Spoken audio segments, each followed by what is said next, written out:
So students, a very good evening and I wholeheartedly welcome you all for Enlightened Educators. And today many had mathematics examination BMAT EC 301, BMAT CS 301 and BMAT EE 301. Hope your exams got well. Okay, ಎಲ್ಲ ಚೆನ್ನಾಗಿ ಆಯ್ತು ಅಂತ ನಾನು ಅನ್ಕೊಂಡಿದ್ದೀನಿ. And yeah, many were telling EC was good. Okay, yeah. And one thing today was ನನಗೆ ನಿನ್ನೆ ಒಬ್ರು student ನಾನು ಆಲ್ರೆಡಿ ಹೇಳಿದ್ದೆ ಅಲ್ವಾ. ಸೊ ಆ ಸ್ಟೂಡೆಂಟ್ಗೆ ಮತ್ತೆ ಮೆಸೇಜ್ ಬಂತು that there is no exams today ಅಂತ. C 21 mart 31 for every branch it is not mapped. ಎಷ್ಟು ಬ್ರಾಂಚ್ ಇದೆ ವಿ2 ನಲ್ಲಿ ಎಷ್ಟು ಬ್ರಾಂಚ್ಗೂ ಮ್ಯಾಪ್ ಆಗಿಲ್ಲ. ಸೊ ಹಂಗಾಗಿ ಅದಕ್ಕೆ ಸಪರೇಟ್ ಟೈಮ್ ಟೇಬಲ್ ಬರುತ್ತೆ, ವೇಟ್ ಮಾಡಿ. ಯಾರೇನು ಹೇಳಿದ್ರು ಕನ್ಫ್ಯೂಸ್ ಆಗಬೇಡಿ. ಇವಾಗ ಹೊಸದಾಗಿ ಮೊದಲು ಸ್ಪ್ರೆಡ್ ಶೀಟ್ ಇತ್ತು. When during the period of June July 2024 examinations ಅವಾಗ ಸ್ಪ್ರೆಡ್ ಶೀಟ್ ಇತ್ತು, ಕರೆಕ್ಟ್ ಅಲ್ವಾ? ಬಟ್ ನಾವು there is no spreadsheet. ನಾವು if you go to the VTU course subject equivalent and when you just say check with the 21 to 22 scheme mapping, ಅಲ್ಲಿ check ಮಾಡಿದಾಗ ನಿಮ್ಗೆ ಏನಾಗುತ್ತೆಪ್ಪ ಅಂತ ಹೇಳಿದ್ರೆ you will get a PDF format, right? So ಆ spreadsheet ನ ಇಟ್ಕೊಂಡು ಅವ್ರ ಕಾಲೇಜ್ನಲ್ಲಿ ಇದೆ ಅಂತ ಹೇಳ್ತಾ ಇದಾರೆ, but it is not. Okay, yeah. So ಹಾಗಾಗಿ ದಯವಿಟ್ಟು ಯಾವುದೇ ರೀತಿ ಕನ್ಫ್ಯೂಷನ್ ಒಳಗಾಗಬೇಡಿ. What is that PDF present in ನಾನೇನು ತೋರಿಸ್ಕೊಟ್ನಲ್ಲ ಹೆಂಗೆ ಹೋಗ್ಬೇಕು, ವಿ2 ಕೋರ್ಸ್ ಸಬ್ಜೆಕ್ಟ್ ಈಕ್ವಲೆಂಟ್ಗೆ ಹೆಂಗೆ ಹೋಗ್ಬೇಕು, ಹೋಗ್ಬಿಟ್ಟು ನಾವು ಹೇಗೆ ಡೌನ್ಲೋಡ್ ಮಾಡ್ಬೇಕು ಏನ್ ತೋರಿಸ್ಕೊಟ್ಟಿದೀನಿ, ಅದ್ರಲ್ಲಿ ಏನಿದೆ ಅಷ್ಟೇ, ಆಯ್ತಾ? ಅಂಡ್ 5th ಸೆಮ್ ಮಕ್ಳಿಗೆ ಇನ್ನೂ ಸುಮಾರು ಜನ ಕನ್ಫ್ಯೂಷನ್ ಇದೆ, ಮ್ಯಾಮ್ ನಾನು 5th ಸೆಮ್ ಬರೀಬೇಕಾ ಅಂತ. ಅಂಡ್ ಇವತ್ತು ಕೂಡ ಬೆಳಗ್ಗೆ ಸ್ನೇಹ ಅವ್ರು ಕೇಳ್ತಾ ಇದ್ರು, ಮ್ಯಾಮ್ ಕ್ಲಾರಿಫಿಕೇಶನ್ ಕೊಡಿ. ಸ್ನೇಹ ಅವರೇ, ನಿಮ್ಗೆ ಆಲ್ರೆಡಿ ನಾನು ಕ್ಲಾರಿಫಿಕೇಶನ್ ಕೊಟ್ಟಾಗಿದೆ. ಸ್ನೇಹ ಅವರೇ ಚೆಕ್ ಮಾಡ್ಕೊಳ್ಳಿ ಒಂದ್ಸಲ. ಏನ್ ಗೊತ್ತಾ, ನಿಮ್ದು 4th ಸೆಮ್ ಇತ್ತು DSP ಅಲ್ವಾ, ಈಗ 5th ಸೆಮ್ ಮಕ್ಳಿಗೆ DSP ಇರೋದ್ರಿಂದ ಸೊ ನಿಮ್ಗೆ 21 ಅನ್ನೋದು ಹಾಲ್ ಟಿಕೆಟ್ ಅಲ್ಲಿ ಮಾತ್ರ ಬರುತ್ತೆ. ಮತ್ತೆ ಹೇಳ್ತಾ ಇದೀನಿ ಕೇಳಿಸ್ಕೊಳ್ಳಿ, ನಿಮಗ್ ಬರೋದು 21 ಅಂತ ಡಿಸ್ಟ್ರಾಕ್ಷನ್, ನಿಮಗ್ ಬರೋದು 21 ಅಂತ ಹಾಲ್ ಟಿಕೆಟ್ ಅಲ್ಲಿ ಮಾತ್ರ. ಹಾಲ್ ಟಿಕೆಟ್ ಅಲ್ಲಿ ಪ್ಲಸ್ ಎಲ್ಲಿ ಬರುತ್ತೆ, ಕ್ವಶನ್ ಪೇಪರ್ ಅಲ್ಲಿ ಆ ಸಬ್ಜೆಕ್ಟ್ ಕೋಡ್ ಬರುತ್ತೆ. ಬಟ್ ನಿಮ್ಗೆ ಕ್ವಶನ್ ಪೇಪರ್ ಸೆಟ್ ಆಗೋದು 22 ಸ್ಕೀಮ್ಗೆ ಮಾತ್ರ, ಆಯ್ತಾ? ಸೊ 5th ಸೆಮ್ ಮಕ್ಳಿಗೆ ಏನಾಗುತ್ತೆ ಅಂದ್ರೆ 5th ಸೆಮ್ ಮಕ್ಳಿಗೆ ಎರಡೂ ಟೈಮ್ ಟೇಬಲ್ ಆಗಿದೆ, 22 and 21. 22 ಹೊಸದು, 21 ಹಳೇದು. ಸರ್ ಏನಾಗುತ್ತೆ ಗೊತ್ತಾ, ನೀವು ಹೇಗೆ ಮಾಡ್ಬೋದು ಅಂತ ಹೇಳಿದ್ರೆ 22 ಸ್ಕೀಮ್ ಗೆ ನಿಮ್ಮ ಒಂದು ಸಬ್ಜೆಕ್ಟ್ ಮ್ಯಾಪ್ ಆಗಿದ್ದಾರೆ 5th ಸೆಮ್ದು, ಆವಾಗ ನೀವು 22 ಸ್ಕೀಮ್ಗೆ ಆಪ್ಟ್ ಮಾಡಬಹುದು. And it is allowed because 22 ಸ್ಕೀಮ್ಗೆ ಫಸ್ಟ್ ಟೈಮ್ ಪೇಪರ್ ಕೊಡ್ತಾ ಇದ್ರೆ ಅವ್ರ ಜೊತೆಗೆ ನೀವು ಬರೀಬಹುದು.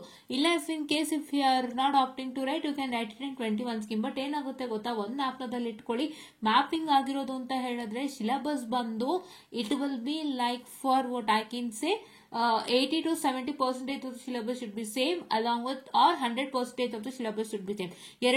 ಎರಡರಲ್ಲಿ ಒಂದು ಸ್ಯಾಟಿಸ್ಫೈ ಆದ್ರೂ ಕೂಡ ಮ್ಯಾಪಿಂಗ್ ಮಾಡಿರ್ತಾರೆ. ಸೊ ಹಂಗಾಗಿ ನೀವು ಯಾವುದೇ ತರ ಭಯ ಬೀಳೋದ್ ಬೇಡ. ಮ್ಯಾಮ್ ನಾನು ಆ ಸ್ಕೀಮ್ ಓದ್ಬೇಕಾ ಸಿಲೆಬಸ್, ಮ್ಯಾಮ್ ನಾನು ಈ ಸ್ಕೀಮ್ ಓದ್ಬೇಕಾ, ಈ ಸ್ಕೀಮ್ ಅಲ್ಲ ಮ್ಯಾಟರ್. ಇಲ್ಲಿ ಏನ್ ಗೊತ್ತಾ, ಮ್ಯಾಪಿಂಗ್ ಮ್ಯಾಟರ್. ಬಿಕಾಸ್ ಸುಮ್ನೆ ಮ್ಯಾಪ್ ಮಾಡಕ್ಕಾಗಲ್ಲ. ನಿಮ್ಗೆ 60% ಈಕ್ವಲ್ ಇದ್ರು 50% ಈಕ್ವಲ್ ಇದ್ರು ಮ್ಯಾಪ್ ಮಾಡಕ್ಕಾಗಲ್ಲ. It is always 70 to 80% or 100% of ಅಂದ್ರೆ ಸೇಮ್ ಸಿಲೆಬಸ್ ಇರಬೇಕು ಎರಡೂ ಸಬ್ಜೆಕ್ಟ್, ನಿಮ್ಮ ಬ್ಯಾಕ್ಲಾಗ್ ಇರೋ ಸಬ್ಜೆಕ್ಟ್ ಪ್ಲಸ್ ಮ್ಯಾಪ್ ಮಾಡ್ತಾ ಇರೋಂಥ ಸಬ್ಜೆಕ್ಟ್, ಆಯ್ತಾ? ಸೊ ಹಂಗಾಗಿ ಅಷ್ಟೆಲ್ಲ ಇದ್ದಾಗ ಮಾತ್ರ ಮ್ಯಾಪಿಂಗ್ ಮಾಡಕ್ ಸಾಧ್ಯ. ನೀವು ಯಾವ್ದೇ ಸ್ಕೀಮ್ ಓದಿದ್ರು 80% ಆಫ್ ಸಿಲೆಬಸ್ ಸೇಮ್ ಇರುತ್ತೆ ಅಂಡ್ ನಾವು ಓದಿರ್ತೀರಾ. ಸೊ ಯಾವುದೇ ತರದ ಭಯ ಬೇಡ, ಮತ್ತೆ ಕ್ವಶನ್ಸ್ ಬೇಡ. ಮ್ಯಾಮ್ ಯಾವ ಸ್ಕೀಮ್ ಓದ್ಬೇಕು, ಮ್ಯಾಮ್ ನಾನು 18 ಓದ್ಬೇಕಾ, ಮ್ಯಾಮ್ ನಾನು 22 ಓದ್ಬೇಕಾ ಅಥವಾ 21 ಓದ್ಬೇಕಾ, ಯಾವ್ದು ಡೌಟ್ ಬೇಡ. ನೀವು ಯಾವುದೇ ಸ್ಕೀಮ್ ಅಲ್ಲಿ ಓದಿ ಮಿನಿಮಮ್ ನೀವು 80% ಕವರ್ ಮಾಡಿರ್ತೀರಾ. ನಿಮ್ಮ ಮ್ಯಾಪ್ಡ್ ಸಬ್ಜೆಕ್ಟ್ ಏನಿದೆ, ನಿಮ್ಮ ಬ್ಯಾಕ್ಲಾಗ್ ಇರೋ ಸಬ್ಜೆಕ್ಟ್ ಏನ್ ಮ್ಯಾಪ್ಡ್ ಸಬ್ಜೆಕ್ಟ್ ಇದೆ, ಆ ಮ್ಯಾಪ್ಡ್ ಸಬ್ಜೆಕ್ಟ್ ನೀವು ಒಂದು 70 to 80% ಸಿಲೆಬಸ್ ಕವರ್ ಮಾಡಿರ್ತೀರಾ, ಸಾಕಲ್ವಾ? Yes, okay, hope you all got it. Next ಇವಾಗಿರೋಂಥದ್ದು ಏನಪ್ಪಾ ಅಂತ ಹೇಳಿದ್ರೆ, ಅನ್ವಿತ್ ಪಟೇಲ್ ಅನ್ನೋರು ಒಂದು ಡಿಮ್ಯಾಂಡ್ ಮಾಡಿದ್ರು. ಸೊ ಏನು ಅಂತ ಹೇಳಿದ್ರೆ, ಎಷ್ಟೋ ಜನಕ್ಕೆ ಪಾಪ 2000 ಐ ಕ್ಯಾನ್ ಸೇ 10, 15 and 17 ಮಕ್ಕಳಿಗೆ IA ಮಾರ್ಕ್ಸ್ ಕಡಿಮೆ ಬಂದಿರುತ್ತೆ. ಕೆಲವರಿಗೆ 2 ಬಂದಿರುತ್ತೆ, ಕೆಲವರಿಗೆ 4 ಬಂದಿರುತ್ತೆ, 7 ಬಂದಿರುತ್ತೆ. ಅವ್ರಿಗೆ IA ಮಾರ್ಕ್ಸ್ ಇಂಪ್ರೂವ್ಮೆಂಟ್ಗೆ ಒಂದು ಅವಕಾಶನೂ ಸಿಕ್ಕಿರಲಿಲ್ಲ. ಅದಕ್ಕಾಗಿ ಡಿಮ್ಯಾಂಡ್ ಮಾಡಿ ಇವತ್ತು ಆ ಡಿಮ್ಯಾಂಡ್ ಫುಲ್ಫಿಲ್ ಆಗಿದೆ. ಅವರ ಸ್ಟೇಟಸ್ ಅಲ್ಲೂ ಕೂಡ ಹಾಕಿಕೊಂಡಿದ್ದಾರೆ, ಇಲ್ಲಿ ನೋಡ್ತಾ ಇರಬಹುದು. ಅನ್ವಿತ್ ಅನ್ನ ಹಾಕೊಂಡಿದ್ದಾರೆ. I'm sorry for the distraction. Thanks to Honorable Vice Chancellor, Register Admin, Registry Evaluation for accepting a demand big victory to NSY. So ಇದನ್ನ ಅವರು ಡಿಮ್ಯಾಂಡ್ ಮಾಡಿ ಪಡ್ಕೊಂಡಿದ್ದಾರೆ. ಸೊ ಇದರಿಂದ ಆಗುವಂತ ಲಾಭ ಏನು ಅಂದ್ರೆ, ಎಷ್ಟೋ ಜನಕ್ಕೆ IA ಮಾರ್ಕ್ಸ್ ಚೆನ್ನಾಗಿ ಬಂದಿರಲ್ಲ, ಅವರೆಲ್ಲರಿಗೂ ಈಗ ಒಂದು ಸದಾವಕಾಶ. ನಿಮ್ಮ IA ಇಂದ ನಿಮ್ಗೆ ಪ್ರಾಬ್ಲಮ್ ಆಗಿರುತ್ತೆ ಎಕ್ಸಾಮ್ಗೆ ಹೋಗ್ಲಿಕ್ಕೆ, ಎಕ್ಸಾಮ್ ಕೂರಕ್ ಬಿಟ್ಟಿರಲ್ಲ, IA ಮಾರ್ಕ್ಸ್ ಜಾಸ್ತಿ ಬಂದಿಲ್ಲ ಅಂತ. ಇವಾಗ ನಿಮ್ಗೆ 2, 3, 4, 5 ಈ ತರ ಬಂದಿದ್ದಾಗ, just a minute, I'm sorry for the distraction. Yes. Okay. So 2, 3, 4 and 5 ಬಂದಿದ್ದಾಗ ನಿಮಗೆ ನೀವು ಎಷ್ಟು ತೆಗಿಬೇಕಾಗುತ್ತೆ? 2, 3, 4 and 5 ನಿಮಗೆ 40ಗೆ ಎಷ್ಟೊಂದು ಬಂದಿತ್ತು ಅಂತಂದ್ರೆ, ಎಸ್ಪೆಷಲಿ 17 ಸ್ಕೀಮ್ ಸ್ಟೂಡೆಂಟ್ಸ್, ನೀವು ಇನ್ನೆಷ್ಟು ತೆಗಿಬೇಕು ಟು ಗೆಟ್ ಪಾಸ್, ಕರೆಕ್ಟ್ ಅಲ್ವಾ? ಸೊ ನಿಮ್ಗೆ ಒಂದು ಪಾಸ್ಗೆ 21 ಬರಬೇಕು 60 ಅಂದ್ರೆ 36 out of 100, 21 out of 60. So 21 ಬಂತು ಕೂಡ 21 ಪ್ಲಸ್ 2 ಹೌ ಮಚ್? 23 ಕರೆಕ್ಟ್ ಅಲ್ವಾ? ಅದು ಪಾಸ ಅಲ್ಲ. ಸೊ ಹಂಗಾಗಿ ಅವರೆಲ್ಲದೂ ಮಾರ್ಕ್ಸ್ ನ ಒಂದು ಜಾಸ್ತಿ ಮಾಡ್ಕೊಳ್ಳಿಕ್ಕೆ ಒಂದು ಸದವಕಾಶ. ಕರೆಕ್ಟ್ ಆಗಿ ಹೇಳ್ತೀನಿ, ಕೇಳಿಸ್ಕೊಳ್ಳಿ. Due to various reason and unforeseen circumstances, many students were unable to complete their degrees within the stipulated period as per the regulation. However, such students have been provided with an opportunity to clear their backlogs to obtain their degrees through additional attempt through special examination. Additional attempt ಕೊಟ್ಟಿದ್ದಾರೆ.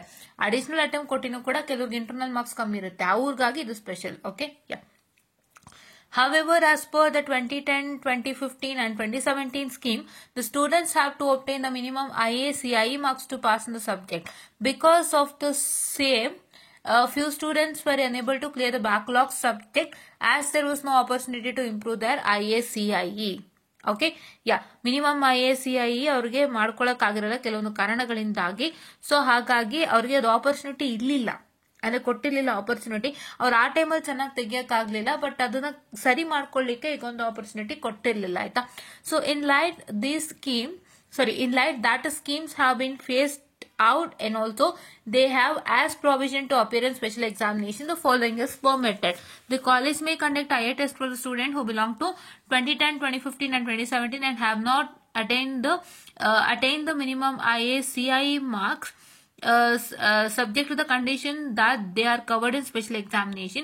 The students who register for improvement of IACIE shall also have to appear for external examination, that is semester examination SAE, as per the exam timetable published by the Registry Evaluation VTU. Further, the students who are willing to register for improvement of IA shall have to appear for IA and SEE in the equivalent list published by the university. Okay, ಇಲ್ಲೇನಾಗುತ್ತೆ ಅಂದ್ರೆ register improvement of IACIE register ಮಾಡೋರು ಏನ್ ಮಾಡ್ಬೇಕು? External examination, that semester examination ನ attend ಮಾಡ್ಬೇಕಾಗುತ್ತೆ, examination time table ಅಲ್ಲಿ publish ಮಾಡಿರೋ ತರ, ಆಯ್ತಾ? And further the students who are willing to register for improvement of IA shall have to appear for IA and SEE in the equivalent list published by the university. In the equivalent list ಅಂದ್ರೇನು? ಯಾವುದೊಂದು equivalent list ನಿಮಗೆ ಕೊಟ್ಟಿರ್ತಾರಲ್ಲ, ಈ ಸಬ್ಜೆಕ್ಟ್ಗೆ ಈ subject equivalent to ಅಂತ, ಆ ತರ ನೀವು attend ಮಾಡಬೇಕಾಗುತ್ತೆ. Okay, in the equivalent list published by the university. Equivalent list ಅಂದ್ರೆ ಏನಿಲ್ಲ, 2017, 2010 and 2015 ಮಾಡ್ಬಿಟ್ಟು 2018 ಸ್ಕೀಮ್, 2021 ಮಾಡ್ಬಿಟ್ಟು 22 ಆ ತರ. ಬಟ್ ಇದು ಕೊಟ್ಟಿರೋದೇನು 2010, 2015 and 2017. ಸೊ ನೀವುಗಳು ಏನ್ ಮಾಡ್ಬೇಕು ಅಂತ ಹೇಳಿದ್ರೆ 2018ಗೆ ಮ್ಯಾಪ್ ಆಗಿದೆ. ಸೊ 2018 ಪ್ರಕಾರ ಅರ್ಥ ನೀವು ಓದ್ಕೋಬೇಕಾಗುತ್ತೆ. ಅದನ್ನೇ ಅವ್ರು ಇಲ್ಲಿ ಈಕ್ವಲೆಂಟ್ ಲಿಸ್ಟ್ ಅಂತ ಹೇಳ್ತಿರೋದು. Appear for IA and SE in the equivalent list, ಆಯ್ತಾ? Hope you got it student. Yeah, so ಇದನ್ನ ಅರ್ಥ ಮಾಡ್ಕೊಳ್ಳಿ ಫಸ್ಟ್, ಇದೇ ತುಂಬಾ ಇಂಪಾರ್ಟೆಂಟ್ ಇದು. Yes, okay. ನಾವ್ the registry will publish the circular for registration of IA improvement and examination. Publish ಮಾಡ್ತಾರಂತೆ, ಅದನ್ನ ನೀವು ನೋಡ್ಬೇಕಾಗುತ್ತೆ. ಯಾವಾಗ ಮಾಡ್ತಾರೆ ನೋಡೋಣ, ಆಯ್ತಾ? ಫಸ್ಟ್ ಇದಕ್ಕೆ ಅವಕಾಶ ಕೊಟ್ಟಿದ್ದಾರೆ, ಇದನ್ನ ದಯವಿಟ್ಟು ಕಾಲೇಜಲ್ಲಿ ತೋರಿಸಿ ನೀವು ಆದಷ್ಟು ಬೇಗ ಹೇಳಿ, ಆಯ್ತಾ? ಸೊ ದಟ್ ನಿಮ್ಗೆ ಏನಾದ್ರು ಮತ್ತೆ ಸರ್ಕ್ಯುಲರ್ ಬಂತು ಅಂದ್ರೆ regarding this, that is circular for registration of what I can say IA improvement and examination ಗೆ ಸರ್ಕ್ಯುಲರ್ ಬಂದ್ರೆ ನಾನು ಇನ್ಫಾರ್ಮ್ ಮಾಡ್ತೀನಿ. ಅದರಲ್ಲಿ ರಿಜಿಸ್ಟರ್ ಆಗ್ಬಿಟ್ಟು ನೀವು ಕಾಲೇಜಲ್ಲಿ ಆದಷ್ಟು ಬೇಗ ನಿಮ್ಮ IA ಮತ್ತೆ ಎಕ್ಸಾಮ್ಸ್ ಮುಗಿಸ್ಕೊಳ್ಳಿ, ಆಯ್ತಾ? The principals are informed to bring this notice of such students and facilitate them to make use this benefit extended by the university, and this is for the information. Okay, yes, hope you all got it anta helta. I just went up the session, and please do make sure that you like, share and subscribe and share it to many more who are in need, and please do press the bell icon to get more and more updates on our channel. And don't forget to follow our Telegram channel. Don't forget to follow our Telegram channel, Enlightened Educators, right? Because ತುಂಬಾ information ಸಿಗುತ್ತೆ, ತುಂಬಾ ಜನ use ಮಾಡ್ಕೊಳ್ತಾ ಇದಾರೆ, ಆದಷ್ಟು ಜನ ಬೇಗ ಬೇಗ ಕ್ವಿಕ್ ಆಗಿ ಜಾಯಿನ್ ಆಗ್ತಾ ಇದ್ದಾರೆ. ನೀವು ಕೂಡ ಜಾಯಿನ್ ಆಗಿ ಅಂತ ಹೇಳ್ತಾ I just end the session and thank you.